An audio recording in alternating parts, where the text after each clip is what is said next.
तुमने क्या कर रखा है? तुमने शिव को खिलौना बनाया, विषय बनाया, अपना ऑब्जेक्ट बना लिया है तुमने। तो ज्ञानी गया सबसे पहले, भक्त गया, फिर उसके बाद कर्मकांडी गया पुष्पम पत्रम वाला, अब ध्यानी भी गया। तो क्या तुम बैठ गए हो कि आज शिवरात्रि है तो ध्यान लगाएंगे तो शिव प्रकट होंगे? किसका ध्यान लगा रहे हो? कैसे लगा रहे हो? है कौन ये ध्यान लगाने वाला? और कुछ मंत्रों के खिलाड़ी होते हैं जिनका दावा होता है कि विशेष मंत्र से विशेष देवता विशेष दिवस पर या रात्रि में प्रसन्न हो जाते हैं। बोल रहे तुम कौन हो? यदि शिव सत्य हैं, अनंत हैं, तो तुम अलग कौन बैठ गए जाकर के मंत्र फूकने के लिए? वो तो अनंत है, उनसे अलग जो है वो तो भ्रम मात्र है। तो जो भ्रम है वो बैठ के मंत्र फूक रहा है और सत्य को बुला रहा है। तुम्हें मंत्र फूकने की जरूरत नहीं है, तुमने जो कुछ फूक रखा है उसको उतारने की जरूरत है। कभी कह रहे हो कि ज्ञान से पकड़ लूंगा, कभी कह रहे हो भक्ति से रिझा लूंगा, कभी कह रहे हो कि सामग्री अर्पित कर दूंगा तो रीझ जाएंगे। अच्छी अच्छी चीजें शिव को, सब देवताओं को हमने बना रखा है कि उनको ये चीज पसंद है, उनको फलानी चीज पसंद है, और बड़े मान से हम ये सब छापते हैं और पढ़ते हैं कि इन देवता को विशेषकर इन वस्तु का भोग अत्यधिक प्रिय है। सुना है ये? और सब देवी देवताओं की अलग अलग प्रिय वस्तुएं बना रखी हैं। तुम्हें क्या लग रहा है मैं कोई पहला हो गया हूं जो तुम्हें बता रहा हूं कि ये लोक धर्म पाखंड है? बस ये अवधूत गीता कोई आज की है, अष्टावक्र कोई आज के हैं, ऋभु कोई आज के हैं, भगवत गीता कोई आज की है? ये सब गीताएं लोक धार्मिक पाखंड का पर्दाफाश करने के लिए लिखी गई थी। समझ में आ रही है बात? सर्वत्र समदृष्टि रखना ही शिव रूप चैतन्य आत्मा का पूजन है। शिव का पूजन करना है ना, तो समता ही एकमात्र माध्यम है। शिव का पूजन इसी में है कि अहंकार हट जाए और शिव मात्र शेष रहे। इसके अलावा शिव पूजन का, शिव ज्ञान का, शिव भक्ति का, शिव ध्यान का कोई और तरीका नहीं है। जब तक तुम हो शिव नहीं हो सकते। भले ही तुम शिव भक्त बन करके हो, लेकिन तुम हो ना, तुम हो तो शिव नहीं हो सकते। भले ही तुम शिव के ज्ञाता हो, शिव पुराण के विद्वान हो, शिव रहस्य के पंडित हो, ये सब ग्रंथ हैं शिव संबंधित। भले ही तुम ये सब बन के हो, लेकिन तुम हो, और तुम हो तो शिव। सर्वव्यापक चेतनात्मा का न आवाहन संभव है न विसर्जन। आत्मा कहीं आती जाती तो है नहीं। चलो जमीनी तरीके से बताता हूं।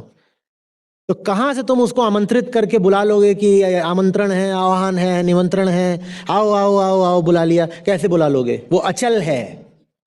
वो क्या है? अचल है और अनंत है। जो अनंत है वो अगर हिलेगा भी तो कहां जाएगा? अनंत हिलेगा तो कहां जाएगा? वो अद्वैत है। कहीं दूसरी जगह जाने के लिए कोई दूसरी जगह होनी चाहिए, और वो असंग है, तो वो आ भी नहीं सकती और कहीं जा भी नहीं सकती। विसर्जन माने अब जाओ तुम, बहा दिया तुमको। जैसे हम मूर्तियां कई बार विसर्जित करते हैं कि जाओ अब तुम्हें बहा दिया। बहाने के लिए कोई जगह तो होनी चाहिए जहां वो पहले से ना हो। जो अनंत है उसका विसर्जन भी तो संभव नहीं है ना, है ना? तो ये तुम किसको बुला रहे हो, किसको बहा रहे हो, किसको तुम बार बार कहते हो कि आइए आइए, ये आमंत्रण है, प्रार्थना है, देव पधारिए, ये किसको बुला रहे हो? ऋषि हंस रहे हैं, वो कह रहे हैं वो अनंत है भाई, वो सर्वव्यापक है। न आवाहन हो सकता न विसर्जन हो सकता। तो ये पुष्प और पत्र का क्या खेल खेल रहे हो? अब महाशिवरात्रि है तो पुष्प पत्र का, पत्र माने क्या होता है? पत्ता, और पुष्प तो पूछना पड़ता है। अब महाशिवरात्रि है तो देखो क्या क्या चल रहा होगा। तरीके तरीके के पुष्पम पत्रम तोयम सब चल रहा होगा ना। तो यहीं पर खड़े हुए हैं ऋषि और क्या कह रहे हैं? जो अचल अनंत है, जो चराचर से परे है, ये बताओ बुला कैसे लिया? और बुलाने के बाद तुम ये भी करते हो कुछ रोज बाद, यार हटा कैसे दिया, बहा कैसे दिया?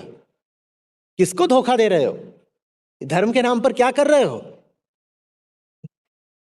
ये क्या कर रहे हो? इसके लिए फिर ध्यान और मंत्र भी कैसे हो सकता है? जो सर्वव्यापक है माने अनंत है, उसका ध्यान करेगा कौन? ध्यान करने के लिए ध्येय विषय से भिन्न होना पड़ेगा ध्याता को। जैसे ज्ञान के लिए ज्ञाता को ज्ञेय से अलग होना पड़ता है, वैसे ही ध्यान के लिए ध्याता को ध्येय से अलग होना पड़ता है। तो तुम शिव का ध्यान भी कैसे करने लग गए? तो ज्ञानी गया सबसे पहले, भक्त गया, फिर उसके बाद कर्मकांडी गया पुष्पम पत्रम वाला, अब ध्यानी भी गया। क्या तुम बैठ गए हो कि आज शिवरात्रि है तो ध्यान लगाएंगे तो शिव प्रकट होंगे? किसका ध्यान लगा रहे हो? कैसे लगा रहे हो? है कौन ये ध्यान लगाने वाला? और कुछ मंत्रों के खिलाड़ी होते हैं जिनका दावा होता है कि विशेष मंत्र से विशेष देवता विशेष दिवस पर या रात्रि में प्रसन्न हो जाते हैं। बोल रहे तुम कौन हो? यदि शिव सत्य हैं, अनंत हैं, तो तुम अलग कौन बैठ गए जाकर के मंत्र फूकने के लिए? वो तो अनंत है, उनसे अलग जो है वो तो भ्रम मात्र है। तो जो भ्रम है वो बैठ के मंत्र फूक रहा है और सत्य को बुला रहा है। तुम्हें मंत्र फूकने की जरूरत नहीं है, तुमने जो कुछ फूक रखा है उसको उतारने की जरूरत है।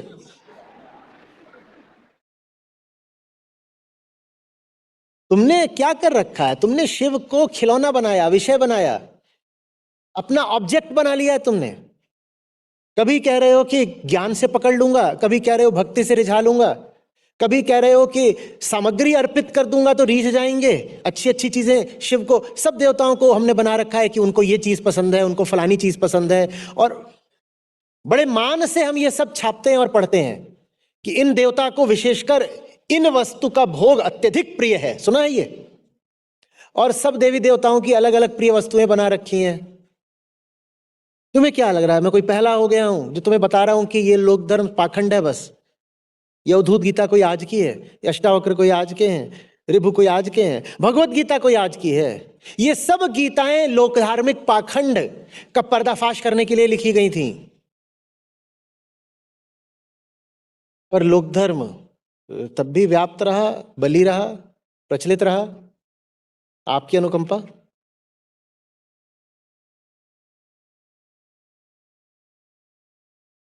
समझ में आ रही है बात? ये सर्वत्र समदृष्टि रखना ही शिव रूप चैतन्य आत्मा का पूजन है। शिव का पूजन करना है ना, तो समता ही एकमात्र माध्यम है। शिव का पूजन इसी में है कि अहंकार हट जाए और शिव मात्र शेष रहे। इसके अलावा शिव पूजन का, शिव ज्ञान का, शिव भक्ति का, शिव ध्यान का कोई और तरीका नहीं है। जब तक तुम हो शिव नहीं हो सकते। भले ही तुम शिव भक्त बन करके हो, लेकिन तुम हो ना, तुम हो तो शिव नहीं हो सकते। भले ही तुम शिव के ज्ञाता हो, शिव पुराण के विद्वान हो, शिव रहस्य के पंडित हो, ये सब ग्रंथ हैं शिव संबंधित। भले ही तुम ये सब बन के हो, लेकिन तुम हो, और तुम हो तो शिव। बड़ा गड़बड़ हो जाता है जब अहंकार अपने लिए एक धार्मिक नाम खोज लेता है। अब वो धर्म के नाम पर खुद को बचाता है। अहंकार ने जैसे ही अपने लिए एक धार्मिक नाम खोजा, वैसे ही वो अब क्या करेगा? खुद को बचाएगा ये बोल के कि मैं तो धर्म को बचा रहा हूं। मैं खुद को नहीं बचा रहा, मैं शिव भक्त को बचा रहा हूं। वो शिव भक्त कौन है? मैं। अहंकार ने जैसे ही स्वयं को शिव भक्त घोषित किया, अब उसका विलोप और मुश्किल हो गया। जैसे ही उसने कहा कि मैं तो साहब शिवत्व का ज्ञानी हूं, शिव सूत्र लेकर के आओ, सुनाता हूं संपूर्ण व्याख्या, जैसे ही अहंकार ने यह कह दिया, बड़ा कठिन हो गया मामला। शास्त्र लिखे तो गए थे अहंकार को गलाने के लिए, पर वो बला ऐसी है कि उस शास्त्रों को भी खा पचा जाती है।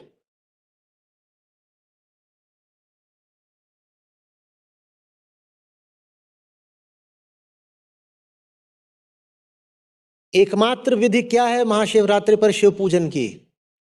समता। और समता माने बाहर की ओर समदृष्टि नहीं है। समता माने ये जो भीतर वाला है और जो बाहर वाला है वो दोनों एक हैं। जड़ ही चैतन्य है। मिट्टी से उगी घास हूं मैं, पत्ता हूं मैं, पौधा हूं मैं, फूल हूं मैं। हूं जितने दिन हवा, पानी, सूरज का सहयोग मिला हुआ है,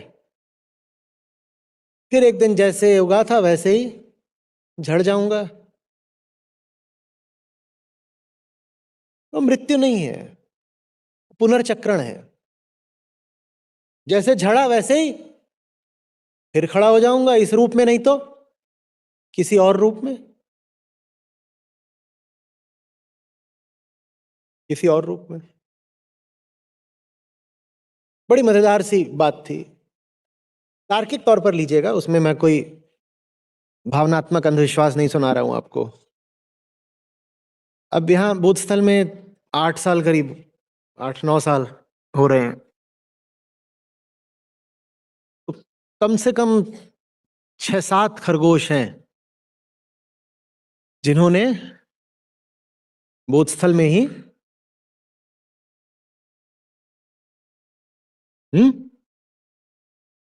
मां की गोद पकड़ ली। तो जैसे वो रहते थे सब घास के ऊपर, तो उसी घास के नीचे फिर उनको आखिरी बिस्तर दे देते हैं हम। तो एक पौधा उगा देखा मैंने, बड़े बड़े पत्ते, बड़े बड़े पत्ते, एकदम ऐसे हरे बड़े पत्ते, उस पे फूल आते हैं लाल रंग के बड़े बड़े, पता नहीं क्या नाम। वैसे ही मेरे मुंह से निकल गया, इसके पत्ते बिल्कुल खरगोश के कान जैसे नहीं है। और ये मैंने बोला और बोलते ही मैं ठिठक गया। क्यों? क्योंकि ठीक उसके नीचे ही सचमुच 2 खरगोश लेटे हुए हैं।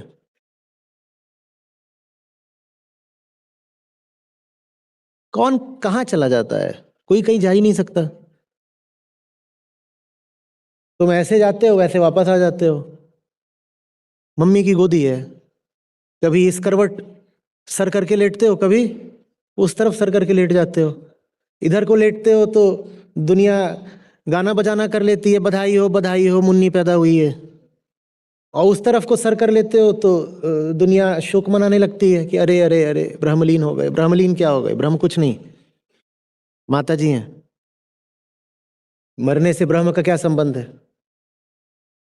ये सब लोग धार्मिक बातें, इसका इस्तेमाल कम से कम किया करिए कि स्वर्ग को चले गए, परमात्मा उन्हें अपने चरणों में स्थान दे, उनकी आत्मा को शांति मिले।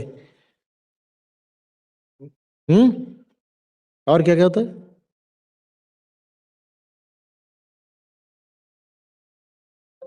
हाँ, स्वर्गवासी हो गए, रेस्ट इन पीस। हु? कौन भाई है? कौन अब पीस वीस के लिए? सबसे अच्छा है सीधे कहना, शरीर पंचभूत में विलीन हो गया। बस इतनी बिल्कुल सही बात है, तार्किक बात है, वैज्ञानिक बात है, आध्यात्मिक बात है। कहां गए? ब्रह्मांड में बिखर गए। ब्रह्मांड में बिखर गए तो कहीं गए नहीं, क्योंकि पहले भी कहां थे? ब्रह्मांड में ही थे। अभी भी ब्रह्मांड में ही है। कुछ थोड़ा नदी में चले गए, कुछ थोड़ा हवा में है, कुछ धूल हो गए हैं।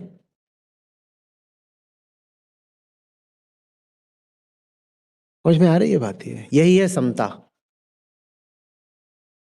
ना आए थे, ना जाएंगे, यही है, धूम मचाएंगे।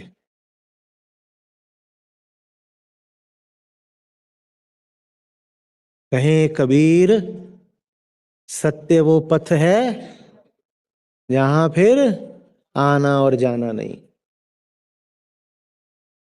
आवागमन मूर्खों के लिए होता है।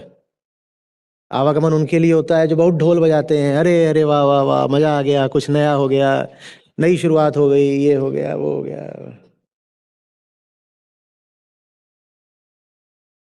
बात आ रही है समझ में? शरीर को कोई समस्या नहीं होती है बिखर जाने से।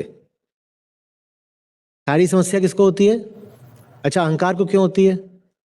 क्योंकि वो शरीर की एक विशिष्ट संरचना में ही बना बचा रहता है, तो उसको शरीर से नहीं मतलब होता, शरीर के एक खास कॉन्फ़िगरेशन से मतलब होता है। मृत्यु उस कॉन्फ़िगरेशन को तोड़ देती है, मृत्यु शरीर को नहीं तोड़ती।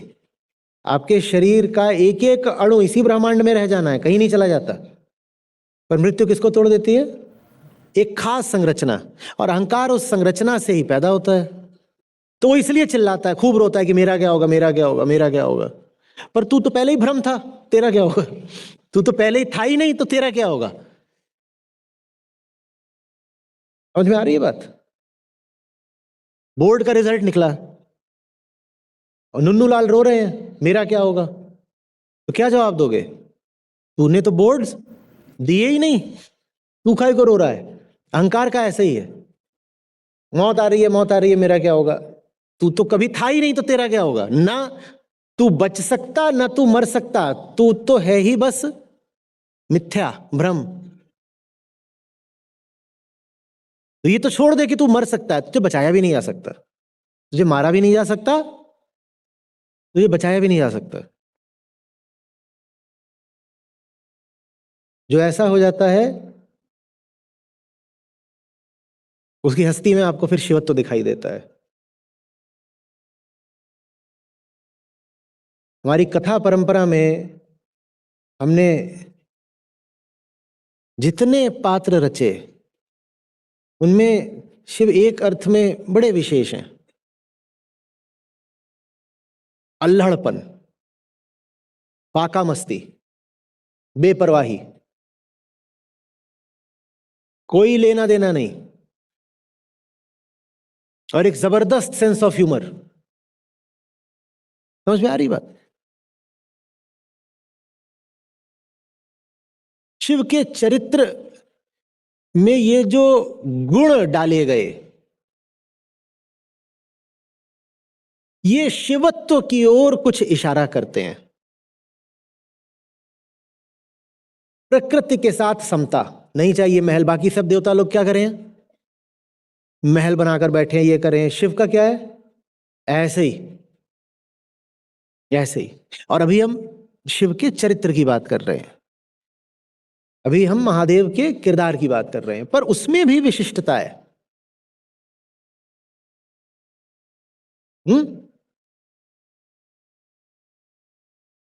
जो इस जग के दूषण हैं वो महादेव के भूषण हैं। कोई मरियल सा भूत, कोई सांप, कोई पिशाच।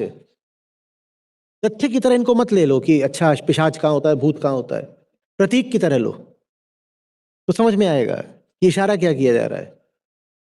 नहीं कह रहे कि अगर मैं महादेव हूं तो मेरा महामान होना चाहिए और मेरे पास सब महामानव होने चाहिए, ऐसा कुछ नहीं है।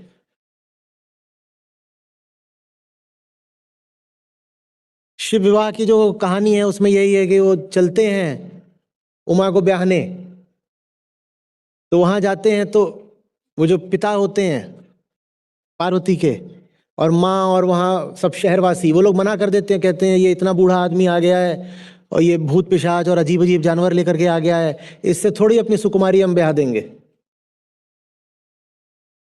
उन्हें कोई मतलब ही नहीं, वो नाच रहे हैं। बात समझ में आ रही है? किसी व्यक्ति की तरह मत ले लेना शिव को, लेकिन इन कथाओं से उसके व्यक्तित्व की कुछ खबर मिलती है जिसमें शिवत्व उतर रहा है। मौजी, कैसा? मौजी। क्षणम रुष्टा क्षणम तुष्टा, आशुतोष। आशुतोष माने रूठे हुए हैं, रूठे हुए हैं। आशु माने छोटा, तोष माने संतुष्टि, तोष। और किसी ने आकर कुछ ऐसे ही छोटी सी प्यारी सी बात बोल दी तो समय के गुलाम नहीं है कि अभी हम 1 घंटे पहले नाराज थे तो अब नाराज ही रहेंगे। क्षणम रुष्टा, एक क्षण में नाराज भी हो जाएंगे, एक क्षण में। क्योंकि अहंकार होता है तो उसके पास कहानी होती है, अहंकार होता है तो उसके पास समय होता है। यहां समय जैसी कोई बात नहीं, तो कुछ भी आगे नहीं ढकेला जाता, कुछ भी कैरी फॉरवर्ड नहीं होता। जो है इस क्षण में है, अगले क्षण में नहीं है। जो है अभी है, नहीं है। पुरानी कहानियां लेके नहीं चल रहे, आगे के अरमान लेकर नहीं चल रहे।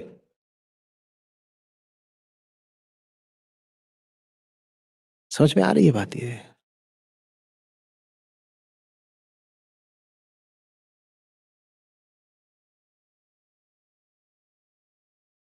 दुनिया से कुछ नहीं चाहिए। कहते देव दानव गए थे सागर मंथन करने के लिए, सब देवता लोग वहां इसी ताक में थे कि कुछ खास चीज निकल आएगी तो हमें उसका लाभ हो जाएगा। दानव तो थे ही इसी ताक में, और खास चीज निकालते निकालते उसमें से क्या निकल आया? अरे गजब वाला विष, हलाहल। महादेव को लेना ही देना नहीं इन बातों से। बोले तुम जाकर सागर मंथन कर रहे हो, करो, करते रहो, मुझे तुम्हारे लोभ में, तुम्हारी कामनाओं में सम्मिलित होना ही नहीं है। लेकिन जब वो विष निकल आया तो बोले अच्छा लाओ, अब तुम फंस गए हो तो ले आओ, फंस गए हो तो ले आओ, लाओ। कोई व्यक्ति नहीं है जो बैठ के जहर पी रहा है, अंधविश्वास मत पाल लीजिएगा। पर देखिए इशारा किधर को हो रहा है। दुनिया से अगर हम रिश्ता रखेंगे भी तो दुनिया का कष्ट हरने के लिए, लोभ का, कामना का कोई रिश्ता नहीं है हमारा दुनिया के साथ। ये शिवत्व है। तुम जाओ, तुम्हें अपनी कामना के उत्सव मनाने, मनाओ, हम उनमें शामिल नहीं होते। हां, कोई बात बिगड़ जाए तो हमें याद कर लेना। कोई बात बिगड़ जाओ, बात ऐसी बिगड़ी थी कि कथा क्या कहती है पौराणिक, कि वो जहर जो था वो पूरी पृथ्वी को जलाए दे रहा था। ऐसा जबरदस्त जहर था, उसे रखने को कहीं जगह नहीं थी। देवता दानव सब मिलकर उधर खोजाए कि इसका करे क्या, ये जहर निकला है। तो एक ही जगह निकली जहां उसको रखा जा सकता था, यहां। तो नीलकंठ हो गए। मतलब समझ रहे हो मतलब क्या है? भाई किसी का उस सागर मंथन में कुछ स्वार्थ होता और वो उस स्वार्थ की कीमत चुकाता विष पी करके, तो बात समझ में भी आती। उन्हें उस सागर मंथन से कुछ मिलना नहीं था, कुछ नहीं मिलना था। लेकिन ये दुनियादार लोग मिलके जो कर रहे थे, सब गृहस्थ लोग, संसारी लोग, ये सब मिलकर के जो मंथन वगैरह कर रहे थे, उसका जो दुष्परिणाम था वो शिव ने हंसते हंसते ग्रहण कर लिया। ये शिवत्व है। जिसके व्यक्तित्व में ऐसी निष्कामता आ जाए, जान लेना कि निरहंकारिता से ही आ रही है। निरहंकारिता के बिना निष्कामता नहीं संभव है।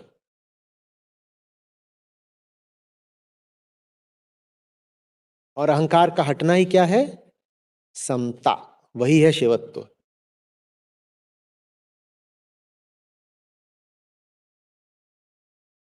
बात आ रही है समझ में? हम्म।